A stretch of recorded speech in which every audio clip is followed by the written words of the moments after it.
Are you getting confused by how to eat for your macros? Well, let's talk macros for dummies. Right now, there's a lot of information out there, but let me just make it really simple for you. Really quick, we're gonna start with lean proteins.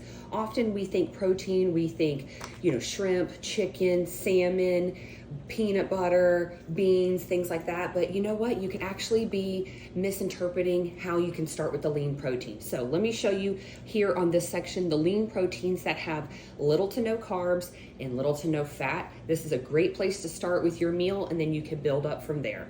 So first and foremost, plain tuna. This one definitely a lean protein, little to no fat, 1 gram of carbs, 16 grams of protein in this packet right here. Oven roasted turkey meat. You can't get any kind of flavors. Those are going to add extra sugars and things like that. But again, little to no fat, 1 carb, 13 grams of protein for 2 slices. So if you're looking for how to up your protein, just double up the meat on your deli sandwiches. These chicken bites, these pre-cooked chicken bites that you can get at Costco, again, packed with protein. Chicken breast has no fat and no carbs. Again, chicken breast tenderloins, you can get these. Mine are frozen right out of the freezer right now, but don't sleep on just simple chicken breast. They have the least amount of fat. Of course, your boiled eggs, they do have fat in the yolk, but it is not enough to stay away from it. And in fact, your brain needs that fat. So these are also a lean protein to start with a base on your meal. Shrimp, man, shrimp is a powerhouse. For 4 ounces of shrimp, you get 23 grams of protein, 2 grams of fat, so nominal.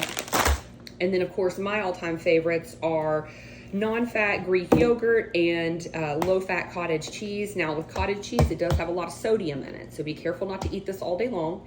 But all of these have little to no carbs, little to no fat, and are excellent ways to have a lean protein for your base.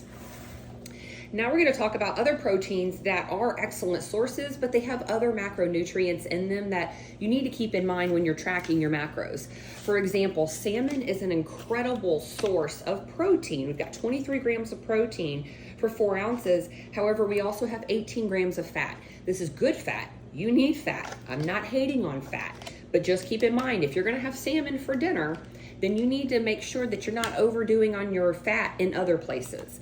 Examples being peanut butter. Nut butters are a great place to get a healthy fat as well, but 2 tablespoons have 15 grams of fat.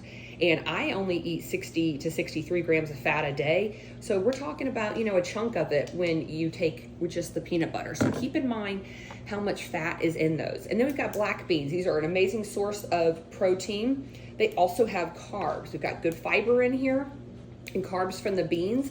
But again, I eat about 200 grams of carbs a day, so I do have to keep in mind when I'm using proteins like this that they're going to have an impact on my carbs. Nothing's wrong with that. This is just to try to help explain why shrimp has no impact on your carbs and black beans, kidney beans, things do. Another great source, a gluten-free black bean penne pasta, great source of fiber, protein, and give you that carb kind of feel, but without the gluten. Now these have 53 grams of carbs, so you have to keep in mind that yes, you are getting 19 grams of protein, still getting 53 grams of carbs. So that's why it's important to track our food.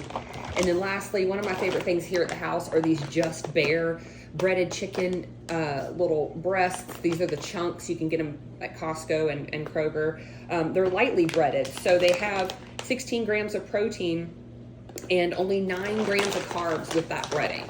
So for me, with my macros, I really try to start my meals out with a lean protein. If it be protein powder for my morning shake, if it's cottage cheese for my morning snack, if it's shrimp or chicken or deli meat for lunch, and yogurt for afternoon snack. And then for dinner, we do a variety of meats: salmon, chicken, chicken thighs, pork, all sorts of things. But I track everything throughout the day, and I do try to keep in mind the 3 major macronutrients that are being hit with everything that I eat. And when I balance those out among the day, I have an amazing body recomposition that happens, as you can see now. So hopefully this helps with you guys, little macros for dummies. And if you've got any questions, let me know.